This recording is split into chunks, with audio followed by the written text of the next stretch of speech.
नमस्कार दोस्तों, स्वागत है आपका एपीएस ऑनलाइन क्लासेस में। दोस्तों, हम पढ़ रहे थे प्रतिरक्षा और रक्त समूह। इसके हम 2 पार्ट पढ़ चुके हैं। आगे हम देखते हैं रक्त एवं रक्त समूह। अगला हमारा टॉपिक है इसका रक्त एवं रक्त समूह।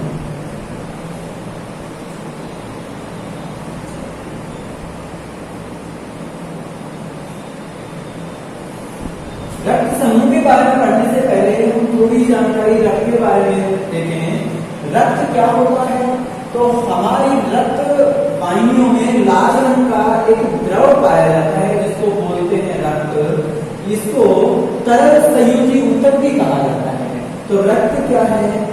रक्त एक तरल संयोजी ऊतक होता है। रक्त एक तरल संयोजी ऊतक होता है।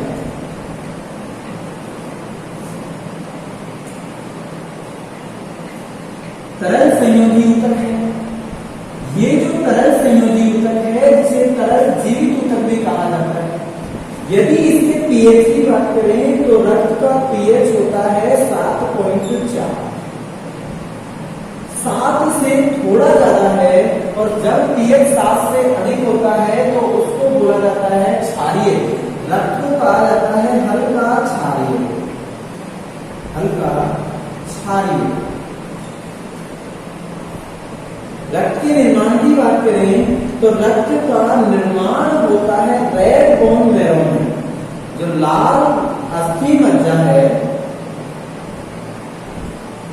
लाल अस्थि मज्जा में रक्त का निर्माण होता है। रक्त को बोला है तरल संयोजी ऊतक या जीवित ऊतक जिसे बोला गया है। ये जो है रक्त वाहिनियों में बहता है जिसके 2 भाग हैं। रक्त जो है इसको मुख्य रूप से 2 भागों में बांटा गया है। रक्त के 2 भाग कौन कौन से? रक्त यानी ब्लड जो है इसको 2 भागों में बांटा जाता है। 2 भाग हैं। एक तो होता है तरल भाग जिसको निर्जीव भाग भी बोला जाता है, तरल निर्जीव भाग। और एक बोला जाता है सजीव भाग जिसको जो ठोस भाग है इसको बोल दिया ब्लड का सजीव भाग। रक्त का लगभग 55 से 60% भाग तरल होता है जिसे प्लाज्मा कहा जाता है। इसको बोला जाता है प्लाज्मा।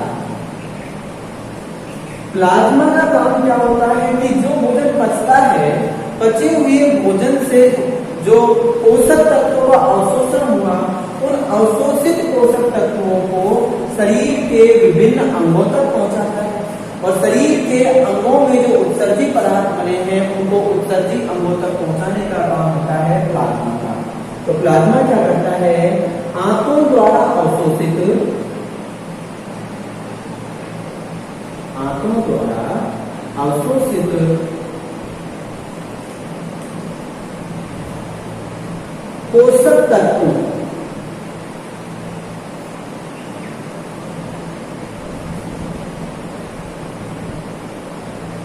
पोषक तत्वों को अंगों तक पहुंचाता है।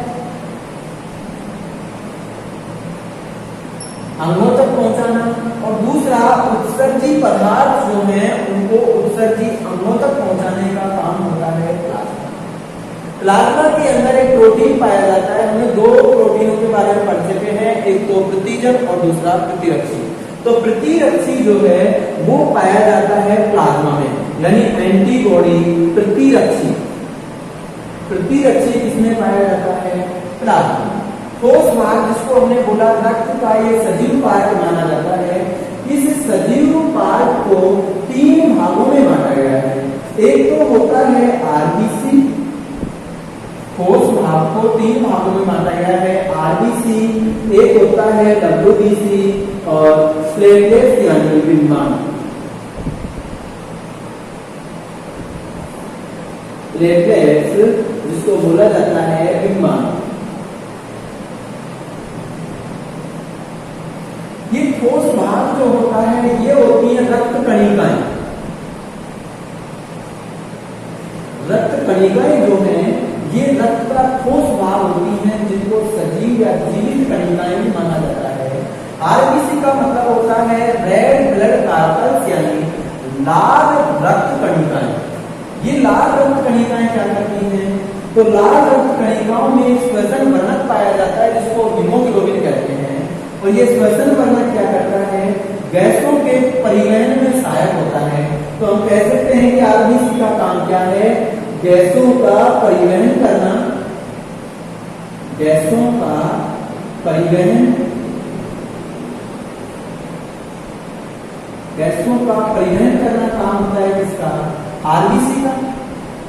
डब्ल्यूबीसी जिसको बोला जाता है व्हाइट ब्लड कार्पल्स, ये व्हाइट ब्लड कार्पल्स शरीर की रोगाणुओं से रक्षा करते हैं। तो इनका काम होता है रोगाणुओं से सुरक्षा, रोगाणुओं से सुरक्षा करना काम होता है डब्ल्यूबीसी का।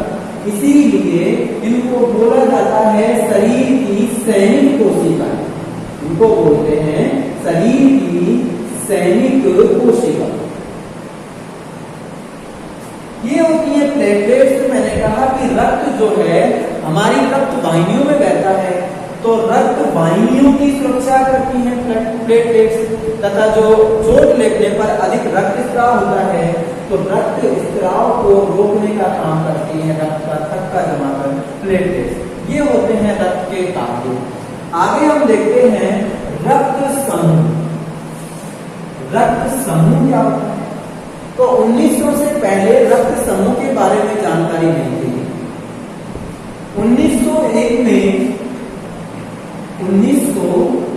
में कार्ल लैंडस्टेनर,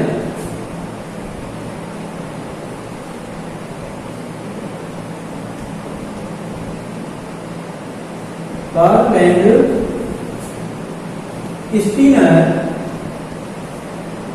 इन्होंने रक्त समूह का वर्गीकरण किया, रक्त का वर्गीकरण किया, जिसको रक्त समूह में बांटा गया 1901 में। 1901 से पहले रक्त समूह के बारे में कोई जानकारी नहीं थी। तो ये रक्त समूह के बारे में खोज क्यों हुई? 1900 से पहले जब भी किसी व्यक्ति को रक्त की आवश्यकता हुई, मतलब रक्त की कमी हुई किसी को, तो ऐसी स्थिति में जब व्यक्ति को किसी दूसरे व्यक्ति का रक्त चढ़ाया जाता तो व्यक्ति रक्त की कमी से नहीं मरता, लेकिन रक्त को चढ़ाने के बाद उसकी मृत्यु हो जाती। तो वैज्ञानिक इस बात को सोचने के लिए मजबूर हो गए कि रक्त के अंदर कुछ ऐसे तत्व हैं, कुछ ऐसे पदार्थ हैं जिसकी वजह से ये होता है, मतलब व्यक्ति की मृत्यु हो रही है। तो उसके बाद खोजा गया, तो खोजने पर पता चला कि रक्त में होता है एंटीजन यानी प्रतिजन। रक्त में प्रतिजन होते हैं, और ये प्रतिजन कितनी तरह के हैं रक्त में? 2 प्रकार के। एक तो होता है प्रतिजन ए और दूसरा होता है प्रतिजन बी। प्रतिजन ए और बी की उपस्थिति और अनुपस्थिति के आधार पर ही रक्त का जो है समूहीकरण किया गया। ए और बी की उपस्थिति और अनुपस्थिति के आधार पर रक्त को बांट दिया गया। पहले तो बांटा गया था 3 समूहों में, ए, बी तथा ओ। उसके बाद एक रक्त समूह और खोज लिया गया, ए बी। इस प्रकार से रक्त समूह को 4 भागों में वर्गीकृत किया गया, ए बी तथा ओ। इस वर्गीकरण को ही बोला जाता है ABO समूहीकरण। ABO समूहीकरण कहा जाता है। रक्त समूह खोज करने वाले कार्ल लैंडस्टीनर 1901 में कार्ल लैंडस्टीनर।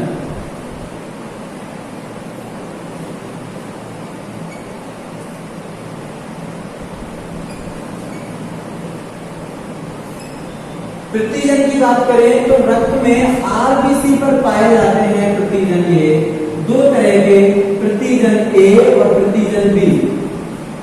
प्रतिजन ए तथा बी, और ए और बी की उपस्थिति और अनुपस्थिति के आधार पर ही बांटा गया है रक्त समूह को।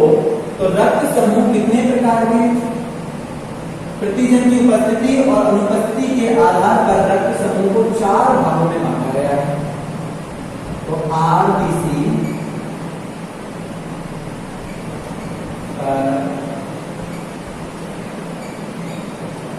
उपस्थित प्रतिजन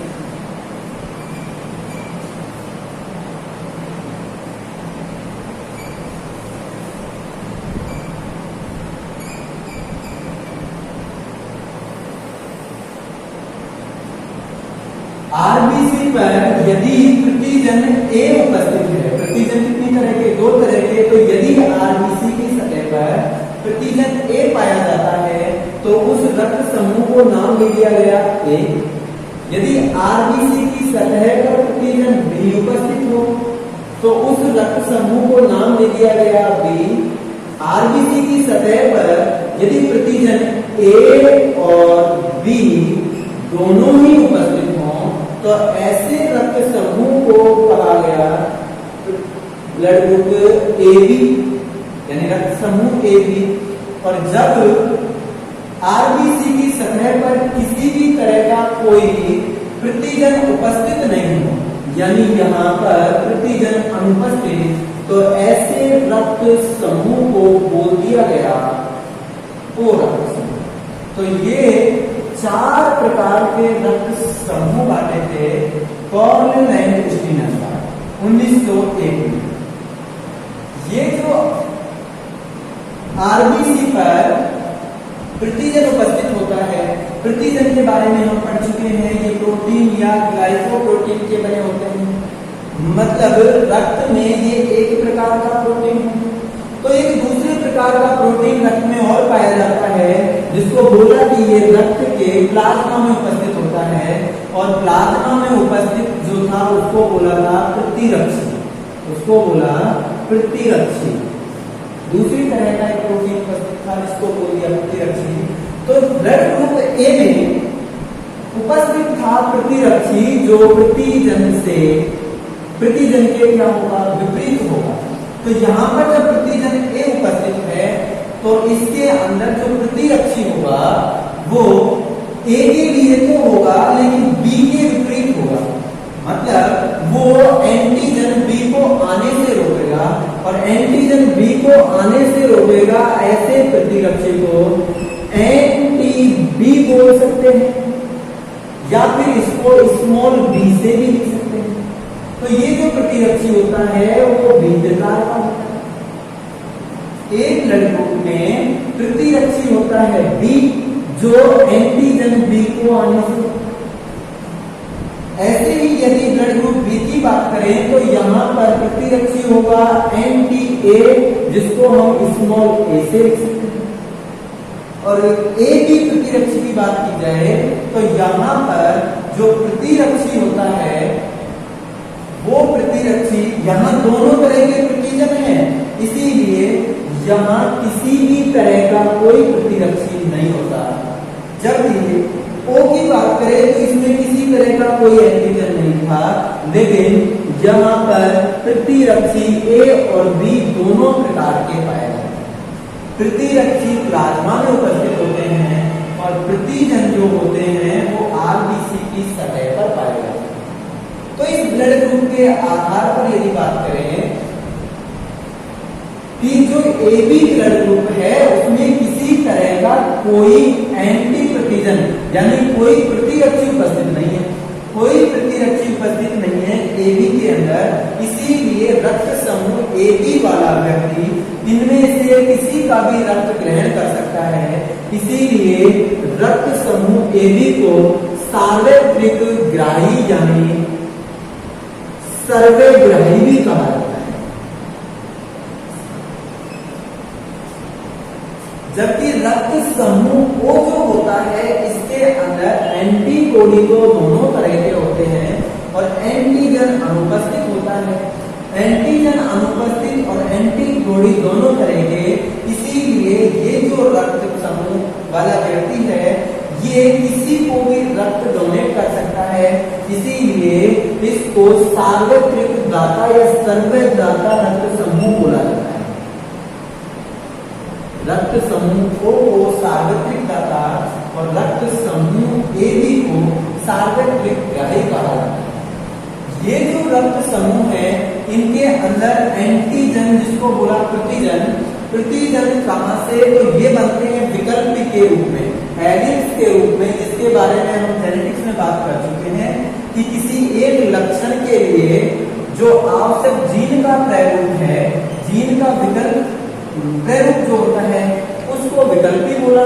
तो यहाँ जो प्रतिजन जो होता है ये विकल्पी से बनता है और ये में से कोई एक विकल्पी माता पिता से संतान तक पहुंचता है। तो ये जो प्रतिजन होते हैं दो तरह के, ए और बी। इसी तरह से प्रतिरक्षी भी दो तरह के होंगे, ए तथा बी प्रकार के। प्रतिजन दो तरह के बताए, ए और बी। तो प्रतिजन ए और बी की उपस्थिति या अनुपस्थिति के आधार पर ब्लड ग्रुप जो है होते हैं चार प्रकार के। इसीलिए रक्त समूह का जो वर्गीकरण होता है ए बी तथा ओ, ये चार प्रकार से बांटा गया है रक्त समूह को। इस वर्गीकरणों को ही ए बी ओ समूहीकरण कहा जाता है। ए बी तथा ओ जो रक्त समूह है, इस तरह का जो वर्गीकरण है इसको बोला जाता है ए बी ओ समूहीकरण। प्रतिजन दो विकल्पी, जिनको हमने बोला था युग्म विकल्पी,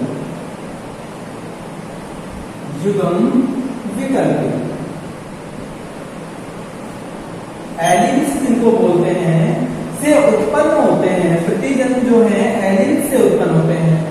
वंशानुगत यानी एक पीढ़ी से दूसरी पीढ़ी में वंशानुगत रूप से एक रुधिर वर्ग का विकल्पी हमें माता पिता या दोनों से प्राप्त होता है। माता व पिता दोनों से प्राप्त होता है एक विकल्प। जिन लोगों का रक्त समूह एक प्रकार का हो, कोई सा भी ले लिया जाए, चाहे ए प्रकार हो चाहे बी प्रकार। हम यहाँ लेते हैं यदि किसी व्यक्ति का रक्त समूह ए प्रकार का होता है तो उसमें एंटीजन तो ए होगा, लेकिन एंटीबॉडी कौन सा होगा, बी। तो उनके शरीर में एंटीबॉडी का कौन सा प्रकार, आईजीएम प्रकार। आईजीएम प्रकार की एंटी बी प्रतिरक्षी पाई जाती है, जिसको हमने स्मॉल बी से व्यक्त किया था। एंटी बी प्रकार का प्रतिरक्षी पाया जाता है। यदि पूछ लिया जाए कि ये एंटी ए या एंटी बी कौन से प्रकार की प्रतिरक्षी होती है, तो आईजीएम प्रकार का प्रतिरक्षी होता है ये। तो एंटी बी प्रकार की प्रतिरक्षी पाई जाती है। जिन लोगों में रक्त समूह ए प्रकार का होता है उनके शरीर में आईजीएम प्रकार की एंटी बी प्रतिरक्षी पाई जाती है। और यदि इसकी जगह हम बोले कि जिन लोगों का रक्त समूह बी प्रकार का होता है तो उनके शरीर में आईजीएम प्रकार की एंटी ए प्रतिरक्षी पाई जाती है। एंटी ए प्रतिरक्षी पाई जाती है। ये प्रतिरक्षी क्या करेगी यहाँ, यदि हम कहें कि एक रक्त समूह वाला व्यक्ति को बी प्रकार का रक्त चढ़ा दिया है। एक व्यक्ति, एक कोई रोगी है जिसको रक्त की आवश्यकता है, उसका रक्त समूह है ए प्रकार का, और यदि हम उसको बी प्रकार का रक्त चढ़ा देते हैं तो उनके शरीर में, ये रोगी जो है उसके शरीर में एंटी बी प्रकार के प्रतिरक्षी होंगे और बी प्रकार के प्रतिरक्षी रक्त की जो कणिकाएं हैं उनका विनाश करती हैं, जिसके कारण व्यक्ति के शरीर में ब्लड की क्लोटिंग होना शुरू हो जाती है और व्यक्ति की मृत्यु हो जाती है। इसीलिए जब भी रक्तदान किया जाता है उस समय ब्लड ग्रुप की जांच होती है और रक्तदान करते समय या फिर रक्त चढ़ाते समय ध्यान रखा जाता है कि जिस रक्त समूह का व्यक्ति का रक्त है उसी समूह वाला रक्त जो है व्यक्ति को चढ़ाया जाता है। यदि हम कहें कि यहाँ व्यक्ति जो है ओ रक्त समूह वाला था, तो ओ रक्त समूह के अंदर हमने देखा था कि एंटीबॉडी जो होंगे वो दोनों प्रकार के होंगे। इसीलिए ओ रक्त समूह वाला व्यक्ति सिर्फ और सिर्फ ओ रक्त समूह के रक्त को ही ग्रहण कर सकता है। इसीलिए उसको बोला था कि ये जो है ग्रहण तो सिर्फ ओ रक्त समूह को कर सकता है, लेकिन दे सभी को सकता है, रक्त का दान सभी को कर सकता है। तो ओ रक्त समूह जो है उसको बोला जाता है सार्वत्रिक दाता। जबकि ए बी रक्त समूह के अंदर एंटीजन तो दोनों थे, ए और बी, जबकि एंटीबॉडी किसी तरह के नहीं था, इसीलिए ए बी रक्त समूह को सार्वत्रिक ग्राही रक्त समूह भी कहा जाता है।